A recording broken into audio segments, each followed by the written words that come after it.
Assalamu alaikum, good evening and welcome to another program of the Classics Show. I am your host Shabnam Riaz. As I always say in every intro, this is one of the times of the week that I really look forward to in recording this program. And we've been getting wonderful feedback from our viewers who have really been appreciating the programs that have been aired, the one on spiritual uplifting, and we were talking about a program about the idiot and how we can look after the good in life and protect it from the evil. So these are things that are really motivating and inspiring. So keep your comments coming and keep your messages coming in, because we love to know that we're making that connection. Today we have another subject that is going to be close to many people's hearts.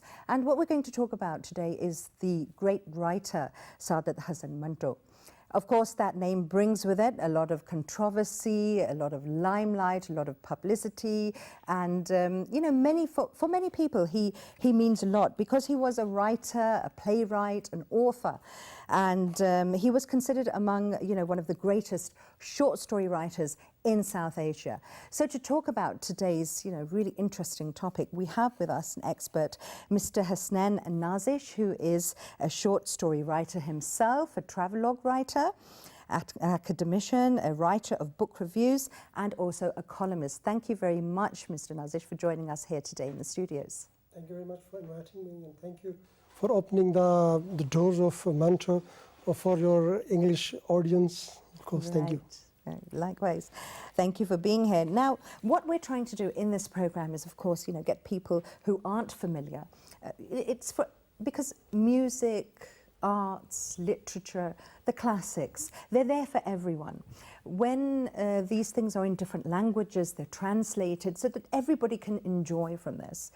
Tell us, when we talk about Manto and the controversies that lie behind his work and all that publicity, when you want to filter through to find out exactly who he was, it may be a very hard question to answer, but who exactly was he and how did he become who he did? Okay, thank you very much. It is very, this is not only one question, of course. This is a lot of questions inside it. Yeah. Actually, who was Manto? Who is Manto? And even maybe in the future, we may ask the questions, maybe the generation coming next, that who was Manto, in fact. The thing is that Manto was perhaps the merciless, realistic writer of the era. Manto was the one who was known as the founder of realism in South Asian literature history. And that is why perhaps those people or the society that are in fact, they're going ahead, society is going ahead, but maybe the speed, the trade is slow, but those men of letters, their speeds are high because they are always, they are thinker, they are thinking, and they are writing with the inside of the people, the inside of themselves, and whatever their realities they are seeing, they are observing, they are portraying through their pen. And Manto was actually one of those founders, especially in South Asia, Pakistan, Indo-Pakistan, who talk about such taboos where even that time people never want to hear. And even right now, people are in that dirt, but even though they will not want to talk about such things, such bad evils. So Manto wasn't a bad man. He used to be in the controversy. 3 times he was tried before the partition by the Indian panel, and second time after when he migrated in Pakistan, 3 times again he was tried in the court. But very interesting. Never convicted. Never convicted. Just once he was fined just 20 rupees or 10 rupees or something like that. And even that, he was accused of writing boldness maybe, or obscenity. Obscenity, of course they were saying. But he himself used to say that, I am not a pornographer. He said that I am a writer. Exactly. He said that I'm basically just reflecting society as it is. I'm using the words that other people use, and I'm just telling you what is happening, and I'm just giving you a depiction of what I am observing. So if you're finding it so hard to deal with that, how are you comfortable in living in this society? That was one of his main questions, wasn't He used it? to say, especially in the courts when he faced some trials of an accusation of obscenity, he used to say that whatever I wrote, in fact, this is the mirror, and this is the society. And if someone's face is ugly, then nothing wrong with the mirror. In fact, he should work on the face.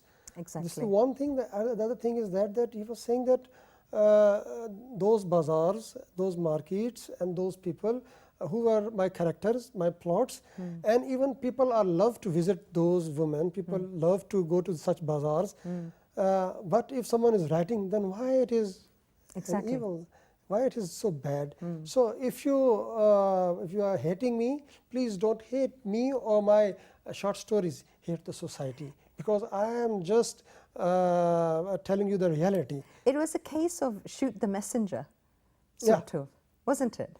Actually, as I told you that 3 times he was trialed in the subcontinent when before the partition, and 3 times after the creation of Pakistan. And there was a huge, the writings of Manto opened the doors of different avenues of thought. Especially of vulgarity, such as many people were used to invite in the courts that define what is obscenity. Exactly. What is vulgarity? Where do you draw the line? Draw the line. And at that time, even Maulana Hasrat Mohani, he had the point of view at that time. He was a very great teacher of literature and religion and literature, of course. And he said that if someone is taking taste from any writings in the sense of obscenity, this is called obscenity, but even though it is right, because literature cannot be obscene. Literature is literature.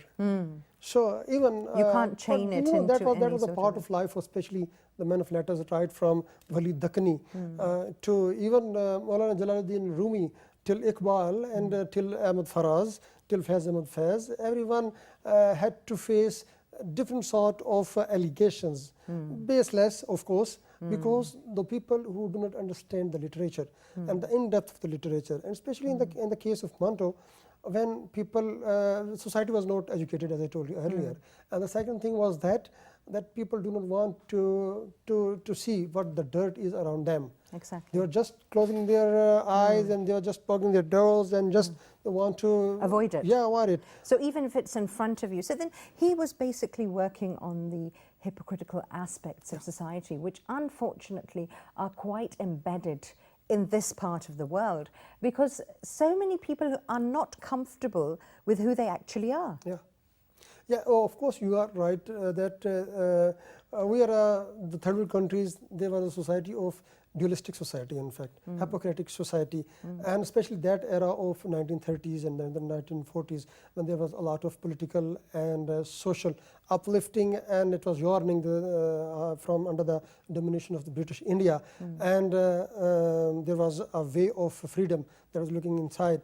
So of course people were thinking that perhaps the society is going to be changed, and especially the meaning of liberty might be, or the freedom might be giving them a good change in their social life, in their economic life.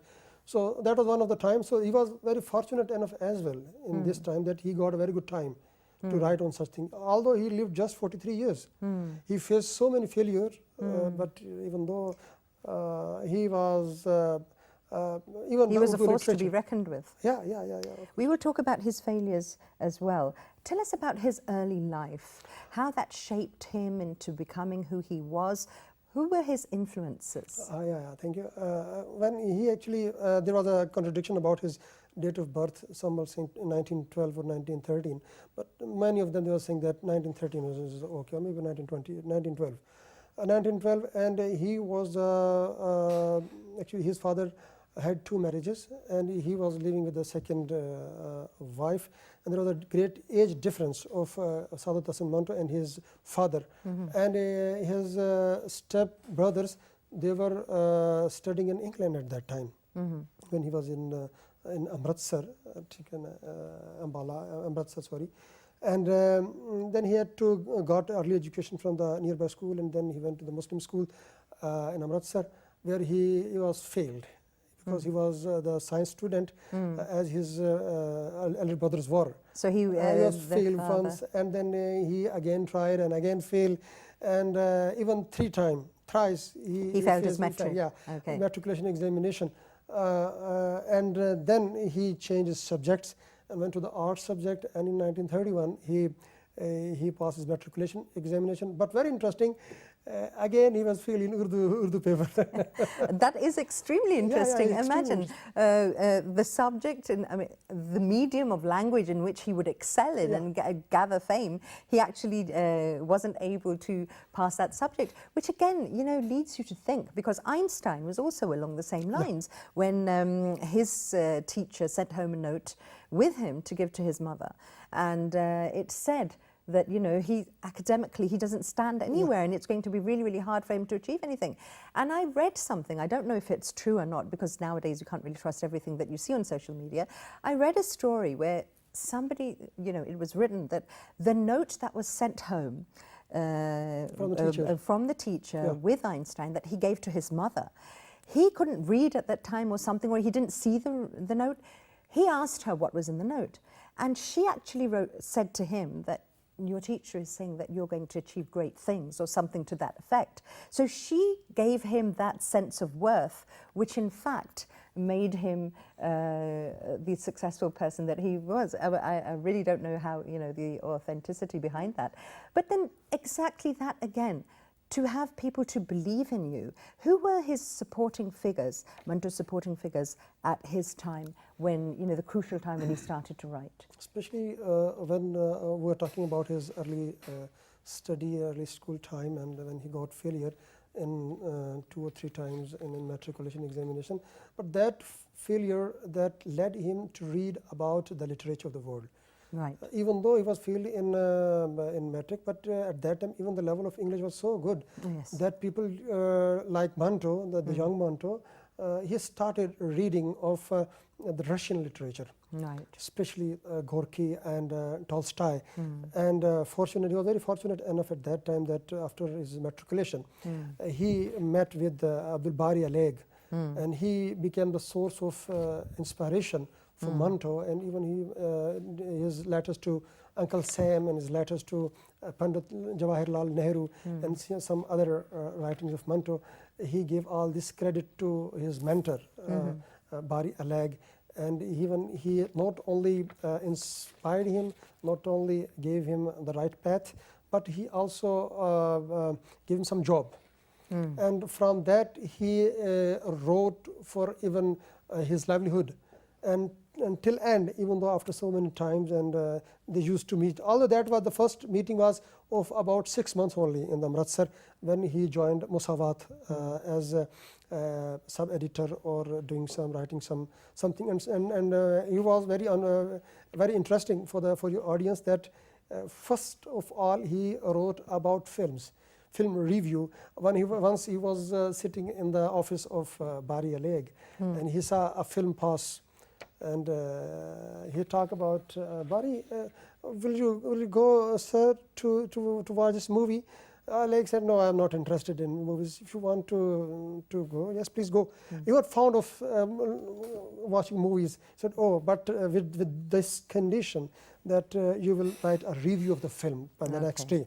Okay. So the next day he come up with a film review story that was published, and then so on, so on. That's how it started. Yes. Okay, right. So his characters. That's where so much of his life, was. He was able to take the people that usually the reader or the person in general doesn't really want to know about. We don't want to know about the people who are living troublesome lives, or, sort of something adverse to what you think should be the perfect existence, or anything that is sort of, it checks your sensibilities. that is where he focused. And those are the people he brought out as characters, strong characters, and described them. Tell us about that technique. Actually, as far as the characterizations are concerned, and especially in the short story, the prose history of Urdu language was not so long at that time, just maybe 30 years or 50 years of prose story. And as far as the short story or afsana is concerned, that was not of a great age, maybe of 30 years or 20 years. And even though he worked on the characters, because Manto used his characters as those characters in which he was living, in which the society was living. And those were the real characters. They were the live characters. And even the sentences he used for the characters, that are marvelous. Even though right today, Sugandhi and Bishan Singh and Tabatik Singh and so many other characters, even today, that are in the part of memory, and not only the men of letters, but in the society as well. And you can find it today even today, because their dialogues, their characteristics, their going, their coming, and their conversation with their peers is just very much realistic. Even Manto did not hide anything. Even sometimes if they use some odd words, I'm not saying abusive, he wasn't abusive. If a character in the society is abusive, how a writer is abusive if he is writing the same things? And exactly, that was what he used to say, is that these are things that you're listening to all the day in normal conversation amongst friends or amongst people. So if I write them down and I use them, how do I come under fire from everybody? Yeah, actually that is why I was saying the era and the era after Manto, after the departure of his soul, maybe in 1950s or 60s, people were hiding. They were saying that, okay, this is the good part of society, and even they were showing so many fragments. Even Manto was saying that the neem leaves, though they are very much sore, but they are very good to clean your blood. To clean your blood. And he was saying that, look at, I am using the white chalk on the blackboard so that the blackness, the darkness of the society could become more dark, become more clear to the society. So why we are hiding from these realities? Actually, he was so bold in the sense that he did not hide anything from the society, because that was the society. He said that if you hate my short stories, if you hate my afsanas, if you hate my writings, please do not hate them, hate your society, because I am portraying my society. Exactly. That's it. So his shock and awe effect, how much did that go into his work? Of course, was there something that came naturally, or something subconsciously done, or something? There was that style, but did he emphasize on it more? As far as Manto's art is concerned, actually he was not artificial on crafting his character. He was not doing any artificial things. Whatever he used to see, he used to wander the streets of Bombay, of maybe and then Lahore, and then before that Amritsar, and he was a very keen observer, first of all, and then he was writing too much. And once it happened that consecutive 9 days, he wrote consecutive 9 stories, and he produced 22 short story collection. It was a huge task, and as far as his life is, his writing history is not more than 25 years, maybe not more than 25 years, but even though extremely prolific, extremely perfect, and wrote novels, some 4 or 5 movies, radio plays, radio plays of 5 radio plays, and 2 sketches, character sketches. So that is too much work he has done. Even he used to say that nowadays I have so much work that even I am just taking my bread, and I assume that perhaps instead of writing with the pen, I may write with the breads, with the piece of bread. So this is the characters. And he made justice with the characters. He did not do anything with the... He didn't glamorize them. No, didn't glamorize. I think that is the main thing, that the characters that he used to talk about, many times in literature, they have been glamorized. They have been depicted in a certain way. It's exactly like war. and wartime romances have that sort of a glamouring effect to it. Hardly anyone wants to go to the brutality of actually the ugliness behind a situation. Actually, Manto brought his character. These are actually unacceptable realities of the society. Manto brought these unacceptable realities on the table, in front of the screen, to the masses, that look, this is what, but these were the realities. These were the realities, in fact. And the other thing that they glamorize, people, that was the era sometimes there was a huge conflict of class struggle and the ism, of course, socialism and communism, that were emerging powers at that time, and that influenced the whole world and the world of literature as well. And the other thing is about the love affairs. And very interesting that if you find there are more than 300 short stories of Manto, and you could find only 3-4 short stories about the love and about the beauty and about those things. And these are the things that were the norm. Yeah, and these are only those perhaps when he traveled to Kashmir for his health, and he used some two or three perhaps three stories about some love and attraction with the ladies. But the other things, that is the taboo of society, and people do not want to. Even though they used to go on such areas, on that grey areas or red areas, but they do not want to talk about such things or acknowledge it. Yeah, because the main thing is that when you're talking about something, you are acknowledging that this is a part of your life. It's a part of society. It's a place where people are involved in.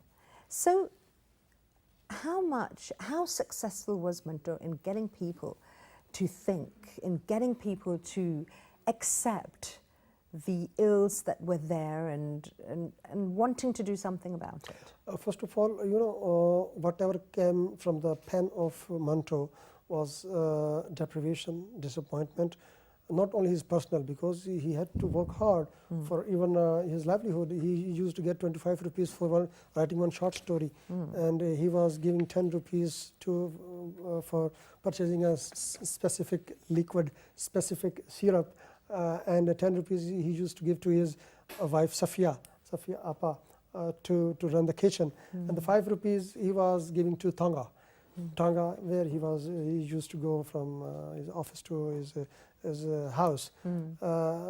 So sometimes he had to make a great struggle for keeping the relation between his heart and soul together, because whenever he was going to any newspaper and it was shut down by this reason or that, by maybe the writings of Manto or maybe from the others, and he used to say that I am also thinking that what the government of India is saying to me. At one hand, it is banning the livelihood doors on me, and the other step, on the other hand, it is saying that you are one of the greatest author of the times.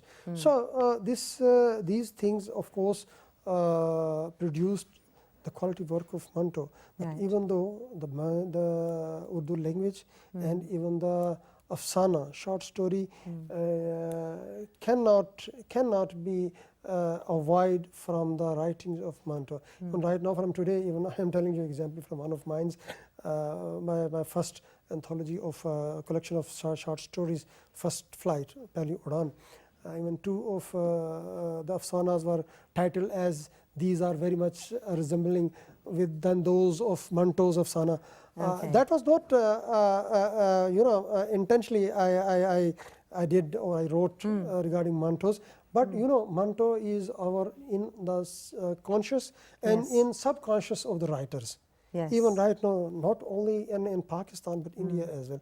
And still the study of Manto and the writing books of Manto is still, it is not stopped. It is going on and on, and the men of letters and the critics of literature, they are finding new ways from the writings of Manto. So it is not, and even the chapter of Urdu Afsana cannot be opened or even cannot be closed without the study of Without Manto. his name, exactly true. Now, we're talking about personal struggles as well, deprivation, disappointment and failure as well, that we were speaking about, made up a big part of his life. How much of that shaped him into writing what he was? And in general term as well, these elements of a writer's life or any artist's life, any creative person, is it so important to go through that turmoil to produce something that is... Yeah, of course, that is why people are saying the best literature came out that were written in the jails or behind the bars, such as in the case of Faisal or maybe the case of the others. Of course, even Manto used to say, I am quoting Manto, he used to say that the good lines only came when a writer is hurt. True. So if the writer is hurt, of course, actually the writers are very much sentimental, and they are very delicate in the other sense as well. And highly sensitive individuals. Yeah, really. And something more about that, many creativity, of course, it is one of the God-gifted items. Yes. Even in the childhood of Manto, he just separate two rumors. The one rumor was that, the child, my dear friends, that the sergeants and the traffic police of Lahore, they were given ice coat to wear in the summer, so that to avoid from the sunstroke. Even many of them, they believed, perhaps. And the other, he was used to say that, the Taj Mahal is bought by American from the British India, and in the coming days, big machines are coming in. They will take this Taj Mahal to United States of America. So even he was his fantasy was so high, even during his childhood time. So of course, deprivation. Sometimes people are more expressive. If he had a more stable life, do you think he would still be writing? He would have written the way he did? No, if we analyze the characters of Manto, his characters are not stable. The entire life ladies that he mentioned, they were not the household ladies. Even they may be bad, according to the society, may be bad. And even though from these bad society or segment of the society, he gave the real meaning of human being. He really gave the meaning of humanity, that these are also the human beings. If we talk about the dialogues of Sugandhi, especially Sugandhi and some other prostitutes, those ladies, even Manto gave the meanings of life on that the very neglected segment of society. Of course. Of course. Of course, exactly. So we are having a fantastic conversation right now. Do stay tuned. We're going to take a break.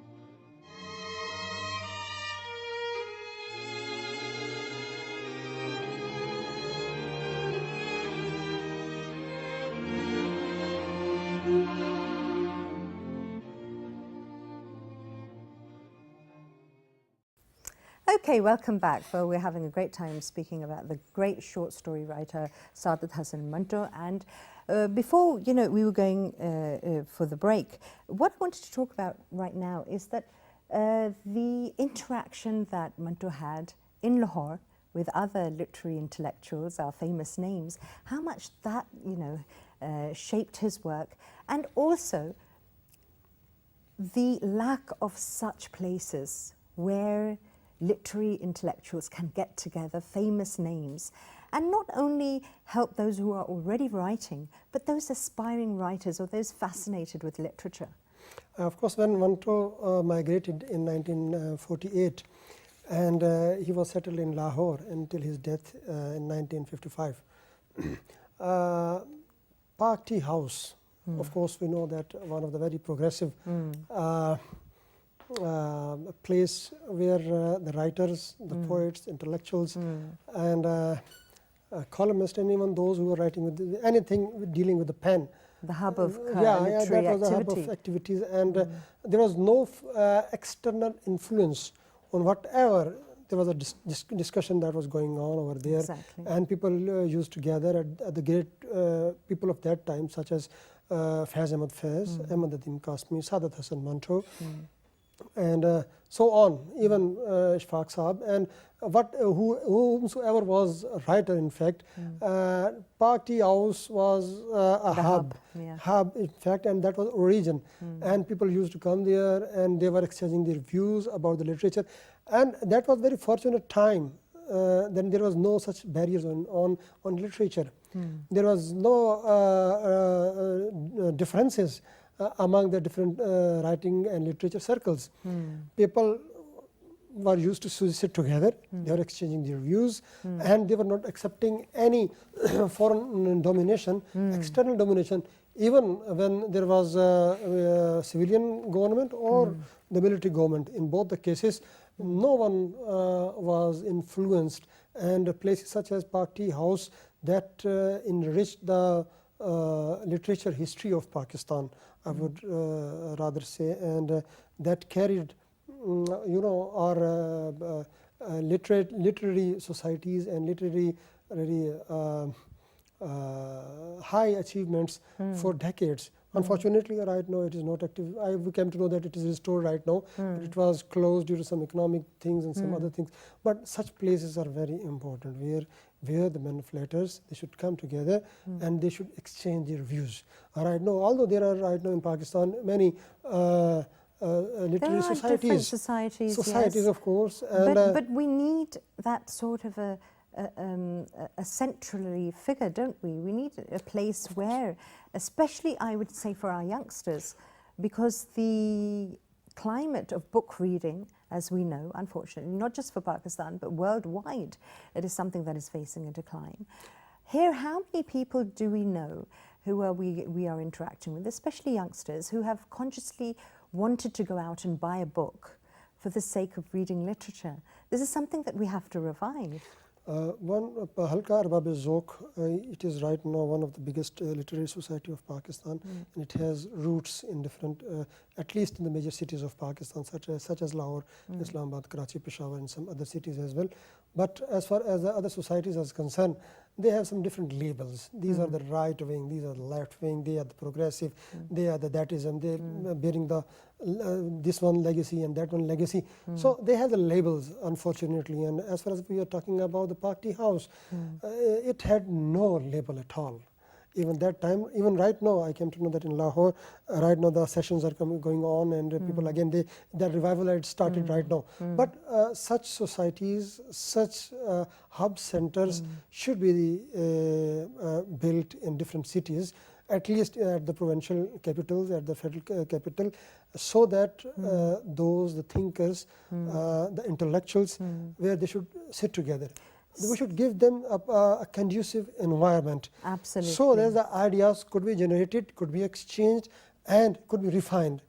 And so that they can prove as role models, because otherwise what are we giving our children? What role models are we giving them? Yeah. This would be a place where, you would encourage your children to go to listen to such people thinking, to listen to their lectures, or listen just to their discussions and what they actually have to offer each other, because I think that's something that we don't have at all. Yeah, as far as the era of Manto is concerned, as I told you, that he was receiving 25 rupees at that time for writing one short story. And if today's word, if we are saying that write a short story and someone will pay you, this is something very astonishing, that someone is paid for writing something such as a short story even before for getting published in some newspaper or some paper or some periodicals or any magazine. So the book reading habit, the other thing you said about the book reading habit, unfortunately it is declining right on. And right now, we talk about the failure of Manto in his matriculation exams 3 times, and then 2 times in FA when he was doing his inter. But he, despite the fact that he failed 5 times in his life, as far as the regular education is concerned, but he never let that define him. Get rid of the book reading. Even he used to say to the bookseller that I am the son of the high school principal, headmaster. Please lend me, give me some book. And I will return you after 3 days or 4 days. And he used to get the books from these booksellers by lying. He was not even the son of the headmaster, but he was reading and he was finishing. Sometime he was returning, and sometime he was just selling to the old book houses to get some money and for his smoking habit. But he was studying, and even these 3-4 years. He read so many books.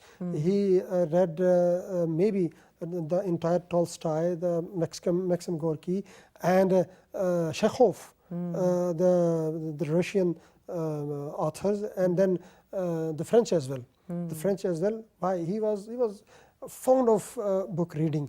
So unfortunately, here right now, those people who should have been reading, unfortunately, they are writing. First, they should read. That is such an important point that you're making, actually, because whenever we define great writers throughout history, there has always been that common denominator that they have always been, crazy and ecstatic about being bookworms and reading and reading and reading, and then that would shape their thoughts, then they would interact with other people, have discussions, and then a shape would be formed inside their mind, and then it would be expressed in a particular way. So what you've actually described is a shortcut. Why are we so fond of shortcuts then nowadays? Actually, of course, people are going for the shortcuts that people want to get fame overnight. Just they want to write only a few things, and they want to be very much famous. Everyone is not as fortunate as Manto is. But Manto wrote just in 1931 or 32 when his first afsana, Tamasha, that was published. But before that, there was a toil of 10 years of continuous reading of books. Exactly. At that time, when he produced his first afsana, first short story, or first feature writing, before that, he maybe completed the all-time prevailing best literature of the world, and he gone through from all this literature. Look at a young man of teenager, and he translated Hugo's drama in Urdu language, and even it was published at that time. Right. So it is not only the only 30 minutes or 2 hours of just sitting on the table and writing something, and that produced. No, before that there's a history of 10 years or 15 years of continuous reading. So then that brings us again to this question: education. I mean, education is a big thing in our country. Parents will save, and they will be absolutely, centered on sending their children to the best educational institutions that they can afford. They'll take loans out for them and everything. But then just getting that degree, Manto is an example of that, just getting that degree will not gain a person's ability to be an intellectual. So how do we inculcate that habit in parents as well as children, that it actually is the reading of literature that will open your minds and make you educated? As far as the formal education is concerned, perhaps the question might be about formal education and the other education. Manto did not excel too much in the formal education, just matriculation and that's it. That is why he could not got a very good job, such as his contemporaries, such as Faiz Ahmad Faiz Saab, such as Ahmad Nadeem Qasmi, and such as Noon bin Mim Rashid. And he was MD at radio at that time. And they had an argument at that time. They had a disagreement. That is that disagreement, and he was sacked, perhaps, or he left the job from the Noon bin Rashid, from the radio. He could not got the good job to live his to live a very good standard life. But apart from that, as far as writing is concerned, he was sometimes better than many of the contemporaries due to his excel whatever he was writing. But as far as we're talking about the youngsters and the generation that we are facing right now, they need both of them. There is no shortcut in getting any success. Either it is Manto or Faiz or whoever it is. Or there is one thing in the mind of the student that why should we read, why are we studying literature, either it is Urdu or English. Right. We do not want to become poets or we do not want to become authors of this and that. But literature is very important. Reading one book of literature is a step ahead for a piece of the world. And if you read more and more books, believe me, it is the steps towards the peace. And who is the best friend even today, even the time where this is the era of smartphone and electronic media and IT, the best friend is the one that is lying under your pillow. And of course, it is book. So book reading, it must be the habit of the youngsters. Physical reading is something else, while turning the page around and giving some tags and writing some quotations and sometimes highlighting some quotes that you like. So physical book reading, it is very important even today. And there's no substitute. Yeah, no substitute of it. There's no substitute. Of course. So what is your advice then to people who are watching this program? You know, many people are sort of daunted by literature, poetry as well. They can't understand the concept behind it, that if you're going to say something, why make it so hard? Why not just go ahead and say it? How do you make them how do you bring them towards the beauty of literature for someone who hasn't experienced it yet? And what gateways, what would you recommend them to read? Actually, in every literature, every society, the first segment of literature was poetry, and then prose became after so many times. That is why the poetry was fixed in different similes and metaphors and personify and so many other things, like art of poetry, in fact. But the men of letters and the poets and the poetesses, they realized the fact that their message is important, their matter is more important than those of similes and metaphors and the art of poetry. Even something happened with Faiz Ahmad Faiz. He used to say to Shoresh Kashmiri and the other contemporaries that sometimes you see that some of my lines are technically not sound, but the message is very important. Because if he's confining himself to the technicalities, then you are actually inhibiting your expression. And the main thing about poetry is for it to be unadulterated and coming straight from the core. And then when you're thinking of scripting it too much and thinking of confining it to a certain form and structure, that's when you're losing out on some of your expression. Yeah, and you know, especially after the World War II, or the First World War, I would rather say, the concept of literature has been changed.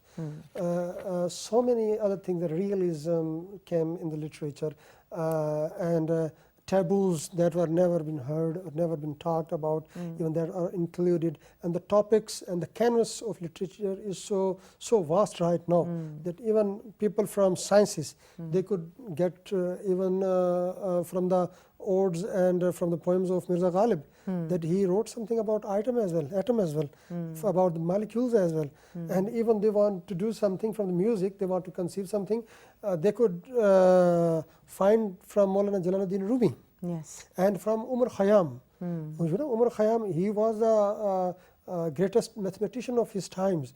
Even today, the calculator or the computer, we are seeing the initial work done by Umar Khayyam at that time. So literature is very, it is purifying your soul. Absolutely. It is purifying your soul, and it is cleaning you from the dirt. Oh, it's detox. Yeah. Exactly. So we should look at it in that way. Yes. Exactly. Yes. That's the most appealing factor. Mr. Hasnain Nazish, thank you so much for joining us here today. It's been a pleasure to speak to you. Same from me. Well, we've run out of time. This was an absolutely wonderful subject that we were able to talk about, Manto, and the things that came together to making him into the person that he was. But as our guest said, you know, the definition of literature actually is detoxification. Detoxification for your soul, for everything inside you, to actually find the core of your existence and what you really want in life. So do make that conscious effort, pick up a book and enjoy the world of literature. Until next week, bye-bye.